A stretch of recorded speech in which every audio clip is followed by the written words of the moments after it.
A black woman's life is shattered when a racist officer destroys her legal documents, falsely accusing her of crimes. But when it's revealed, she's the wife of a powerful CEO. The officer's actions spark a storm that exposes systemic injustice and ignites a fight for change. What happens next will shock everyone. But let's start at the beginning. Officer Matthew Calloway moved through Hartford's crowded streets with a deliberate stride, his polished boots clicking against the pavement. It was a scorching summer afternoon, and the heat seemed to amplify his already imposing demeanor. With his crisp uniform pressed to perfection and a gleaming badge pinned to his chest, Calloway cut a formidable figure. His tall, broad-shouldered frame radiated authority, and the sharp lines of his jaw added to his commanding presence. Yet, behind his piercing blue eyes lurked a certain arrogance, born from years of wielding unchecked power in the name of no-nonsense law enforcement. As he scanned the bustling corner of a small plaza, his gaze locked onto Janelle Thompson.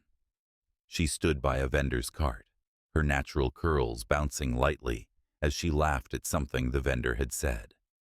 Her confident demeanor was unmistakable, a testament to the years she'd spent carving out a career at Global Tech, one of the city's leading firms. She held a folder in her hand, its contents spilling slightly, revealing official-looking documents, including her work permit.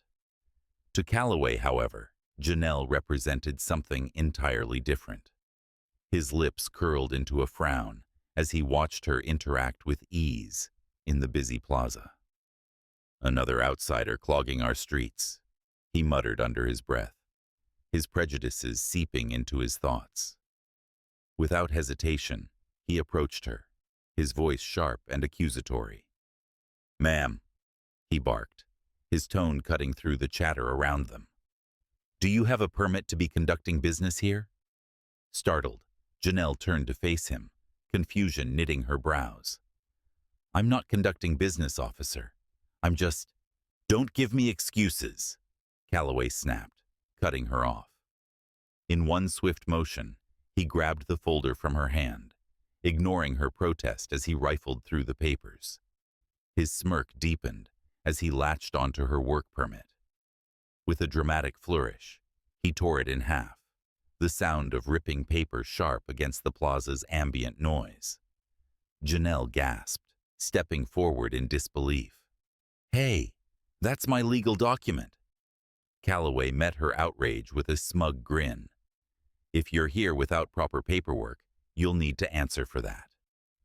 Before Janelle could say more, a sleek black SUV glided to a halt nearby.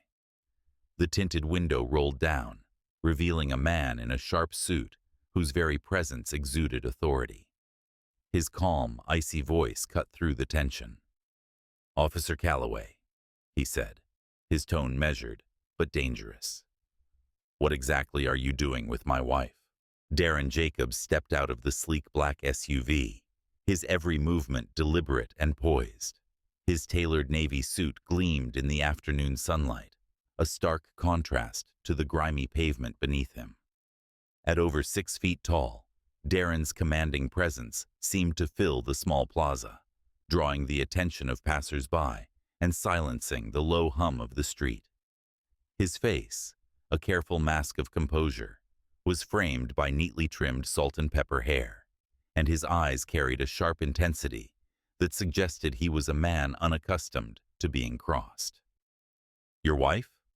Officer Calloway scoffed, though his bravado faltered as uncertainty flickered in his eyes. "Yes," Darren replied, his tone clipped but firm.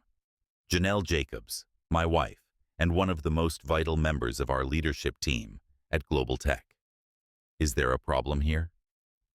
Calloway hesitated, the sweat now forming at his temples betraying his unease. She was conducting unlicensed activities," he stammered, clinging to his initial accusation. "Unlicensed?" Darren's sharp retort sliced through the air, his words imbued with a quiet but unmistakable authority. He turned to Janelle, his demeanor softening ever so slightly. "Janelle, what happened?" Janelle's voice was measured, but laced with simmering anger as she recounted the events. The unprovoked questioning, the confiscation of her papers, and the destruction of her work permit. Each word seemed to harden Darren's expression, his jaw clenching tightly by the time she finished. When Darren's gaze returned to Calloway, it was with an intensity that made the officer visibly flinch. "Do you realize what you've done?" Darren's voice dropped to a low, lethal calm. "You've destroyed a legal document, harassed my wife, and made baseless accusations. Worse, you've humiliated yourself and tarnished the reputation of our city's police department." Calloway swallowed hard, his earlier confidence dissolving under the weight of Darren's words. I didn't know," he stammered, his voice barely above a whisper. "Didn't know?" Darren's voice rose, sharp and unforgiving. "You didn't ask. You assumed. And now, you'll face the consequences of your arrogance." The tension hung heavy in the air as Calloway's authority crumbled under Darren's unrelenting gaze. The balance of power had shifted irreversibly. Within hours of the incident, the video captured by bystanders spread like wildfire across social media platforms. The footage, a damning display of Officer Matthew Calloway's smug arrogance and blatant abuse of authority, struck a chord with millions. It showed him tearing Janelle's work permit with calculated indifference and dismissing her protests with disdain. The clip's rawness, Janelle's restrained anger, Calloway's unwarranted hostility, became a lightning rod for public outrage.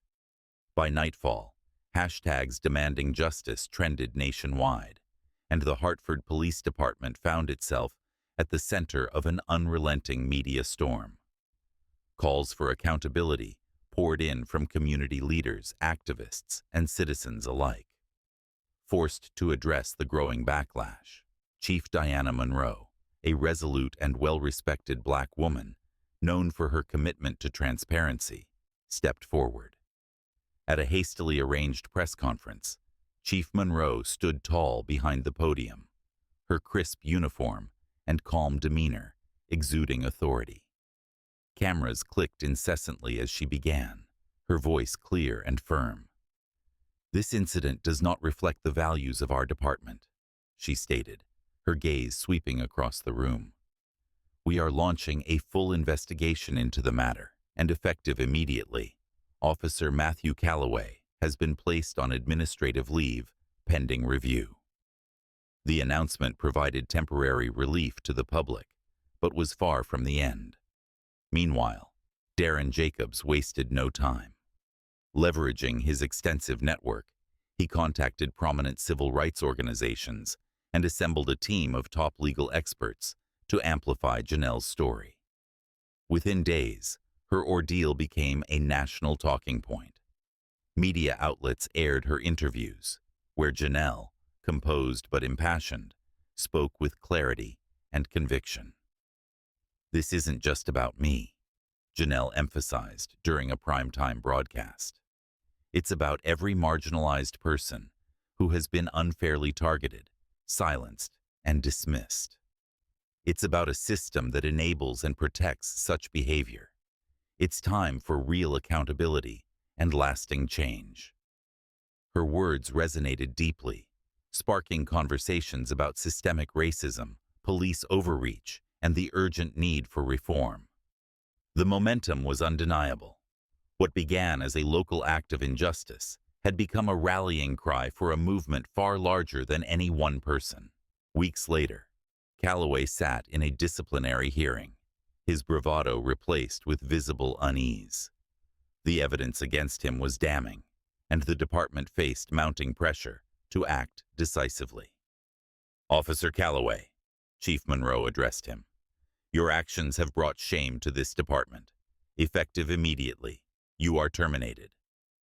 Calloway's shoulders slumped, but the consequences didn't end there. A civil lawsuit filed by Janelle led to a settlement, which Darren and Janelle pledged to donate to organizations combating racial profiling and police misconduct. Janelle and Darren emerged stronger, their voices a rallying cry for justice. They spearheaded initiatives within Hartford, advocating for police reform and community-building efforts. As for Calloway, he faced the reality of his actions, a stark reminder of the cost of prejudice. The city of Hartford, shaken by the incident, began to change. Janelle's resilience and Darren's support became symbols of hope, proving that even in the face of injustice, strength and unity could spark transformation.